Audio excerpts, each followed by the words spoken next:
Hey guys, it's Saf here with another DragonHeir video, and today I want to talk about a very important thing that's about to happen on certainly the servers that started when global launch came out, but at some point during your life cycle of your survey. I'm talking about the seasonal reset. This is a sort of probably a new concept for anyone who hasn't played a sort of ARPG model. Certainly for hero collectors, this is something completely new. So what are we talking about? A seasonal reset? Well, you can see on my server here, when I've recorded this video, I've got 14 days remaining of the Season 1 Gate of Chaos. So what does that mean? It means that we're going to get a seasonal reset, which happens probably roughly in 10 days.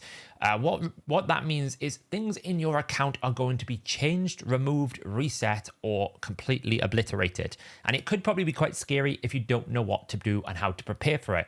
So what I want to do in this video is basically talk about what is going to happen when the seasonal reset happens and what you should do right now to prepare for it if you are on one of these starter servers, or what you should do when you actually get to the same point in your servers. So if this is the first DragonHeir video you've come across, DragonHeir Silent Gods is an open world tabletop inspired Western fantasy game where you basically create your own hero and you have to travel the world here. You can see there are plenty of different world maps you carry through the storyline. There's plenty of bosses. There are plenty of challenges in the world that you have to defeat. There's tower defense games. There's an arena, there's loads of different game modes, and it is a progressive story where you will face new challenges every month throughout the season. It does have a seasonal reset, which is the topic of this video, which is very interesting and does kind of break the chain of how a hero collector normally works. But so far, it's been a very successful launch for DragonHeir. It's had over 10 million downloads worldwide, and it has topped the charts in over 10 different global regions. It is a very fun game. It's a different approach game. It's a different pace. I'm certainly having a lot of fun, and I'm definitely preparing for the end of the season on my server over here. If you want to start playing today, you can do so by clicking on the link on my description below or in the first pinned comment to download the game. You can get it on a multitude of platforms. It's available on Steam, on Epic Games, on a direct Windows download. It's also available on Android and iOS, and you can link your account progress across all of these devices so you can play wherever you want on whatever device you want to play. And if you start on a new server, you will also still have access to the Drizz Duarden Dungeons & Dragons and DragonHeir collaboration event, where you can get yourself Drizz Duarden from the Neverwinter series as a playable hero in the game. You will need to summon some Heliolite dice to get him. If you check some few videos before, you can see how I got on getting my own Drizz. I haven't had a chance to play test him yet, but there's also an Ur-2 boss that you can take on. There's also a story around Drizz, and there is a demon hunt where you can get yourself some extra rewards and also some bonus blades if you don't quite get him from summoning the Helia dice. The Planeswalker summoning is the best way to get hold of Drizz if you really want him for your account. You've also got a free kind of mercy system there that if you don't get him from Heliolite dice, you can collect him from Hunter's Blades and summon him that way. I have got my Drizz. I haven't built him yet, but I will be approaching the Pillar of Trial soon, so I think I might have to build him up for that team. But with that being said, let's get back into today's video about the seasonal reset. So let's talk about the seasonal effect. So every 3 months, the game is going to go through a seasonal shift. In this instance, things are going to change. So you can see from this screen here what is going to change. So let's talk about your heroes. You will keep all of the heroes you have acquired. Any hero you have acquired, you will keep. If you have upgraded their skills, you will keep the skill upgrades. And if you have inspired some legendary heroes, if you've managed to get duplicate legendaries, you will also keep those effects. However, their progress will be reset back to level 1. So the heroes you get after the season reset will all be at level 1. And the game will also have some new heroes for you to collect at the start of the season. We've had some sort of little snippets and leaks of those that have come out so far. The other thing that will change is every single artifact that you have acquired. These are the artifacts you get from pulling them when you pulled duplicate champions, the special ones that go on top of your build. You will keep all of those, but they will also be reset to level 0. They'll be back to where they were when you first acquired them. Now, Essence of Creation, the material that you use to upgrade artifacts, has some sort of special rules associated with it. You will keep a lot of what you summoned. A lot of the things you've summoned from the various different sources of summoning, you will keep. There is some rules here we can look at. So if you've acquired Essence of Creation from summoning, you'll keep 70% of that Essence of Creation. If you've got it from other sources, such as quests or passes or various different shops, those will be at 10%. And there's also bonus rewards based on your current season progress as well that you'll be able to retain some. So it will mean when you start the next season, you'll have a bunch of Essence of Creation. You can upgrade the really powerful artifacts that you have retained. There's also a material called Echo of Clepsydra, which you will use to basically exchange in the end of season shop. At the beginning of the season, we'll have a certain amount. It will be settled in a pure sand core, as it says here. And you can see there are some rules about this Echo of Clypsera that you can convert and exchange into the shop. This is for legendary books, Helia dice. We haven't seen the shop yet, but that will come at the end of the season. And then we have some things that are permanently reserved. As I mentioned, the pure sand core that's generated from this Echo material. Any Wyrmarrow, Dragon Crystal, Summoning Dice, Skill Scrolls, or consumed monthly card materials. This is the Wyrmarrow and the food that you acquire. All of that will be fully retained. You will not lose that. So anything you've paid, you will keep completely. So you can see a full list of all the reserved items here, artifacts, growth material, anything that you've purchased, avatars that you've earned, all of this can be seen in this list here. Now let's talk about the things that are going to probably surprise you and things that you are going to lose, which are going to affect you. The first thing is your elemental affinity rules are going to be completely changed. This means that the combinations of fire, poison, lightning, and radiant, those are going to change around a little bit. So you won't be able to build the same teams from season 1 in season 2 and have the same amount of effect. Also, the entire world storyline will be completely reset. There's a brand new story coming. And the most important thing you're going to lose is all of your artifacts. Any artifacts that you have farmed or acquired, they're not just going to be reset to 0. All of this is going to be deleted. All of it is gone. All of these artifacts are going to be removed, and it sounds absolutely scary, and I totally get it. It sounds scary to me, but essentially all of your legendary gear, all of the stuff that you have farmed in terms of gear will be reset. The only things you are keeping here are these artifacts. These artifacts you've exchanged, you're keeping them, they're getting reset to 0. So it's giving the game almost like a hard reset where you start fresh again. Now remember, at the start of a season, you do get some special bonuses, which are very handy, where you can test some new champions out. Perhaps there were some champions you didn't get around to testing at the start of last season, and maybe you want to give them a test now. The limited time rebuilding during the first 144 hours allows you to build champions, reset them, build them, reset them. It's very powerful to test things out. Now, what should you be doing to prepare yourself for the next season? Because if you're like me, you're kind of looking forward a little bit and going, okay, what do I want to achieve this season? What am I missing? What other things are happening? You can see right now there's an otherworld exploration. The final phase of this otherworld exploration is ongoing. I'm getting some rewards here. I've got 6,000 of this Echo of Clypsera.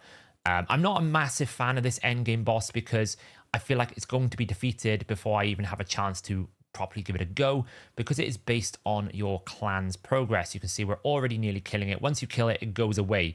So I'm at 76%. I'm going to get a little bit of rewards. If I could probably do a little bit more, I'll get some here. But if you've been pumping some damage, like Arsalan here has been pumping some crazy damage, he's going to get a ton of this Echo of Clypsera. He's probably sitting on millions of it, and it doesn't feel great to me. But it is what it is. You can see here, Arsalan has got 370,000 of this Echo of Clypsera. And there's also some end of season rewards here. There's a Blazing Warhorse where you can get it if you are the top 150 players. I think they're changing it to top 300, but I'll be honest, a bit of a shout out here. I'm not feeling great about this. I would much prefer this to be across all the boards, but it is what it is. You can see I'm going to get access to silver at my current position, which is top 26%. So I kind of need to push a little bit harder. I can basically get some extra rewards. But if you want to get into the gold and get some of these extra summoning premium items, there's lots of things going on. I would recommend you have a look at these reward previews, see where you are in the progress. Make sure you pick the tier that you really want to target. I know I can't probably get top 150. I'm too far behind in my own progress. So if I can get to top 20, great. That will give me a little bit more Wyrmarrow, some extra things. There will be a big summoning event at the end of the season. And of course, there are new heroes coming. So if I can get myself some of this more, it would be really good. And we will get silver access to the shop. So if you haven't started doing it, I would just recommend you pump as much as you can. Maybe you'll get some extra points and rewards. Once it hits 100% on your server, it kind of goes away. So if you are on a server like mine, is coming to an end in 14 days. What should you be doing? Well, one thing you should absolutely be doing is, unless you severely need to finish a Heliolite summon, like I might push to get an extra Heliolite dice, I don't really know, I would start saving your Wyrmarrow, and I would start saving some of your your Starlight summonings here. If you're like me, you've probably got a lot of the summoning crystals right now for the epics. I would just save them up because you're going to be able to retain them, and then you can use them in the seasonal reset that comes up with all the new heroes. So start saving some of these. But the most important thing you should be doing is try trying to complete some of the key objectives in the world. So I would be looking at trying to complete Famiander, which as you can see, I'm way behind it for 47.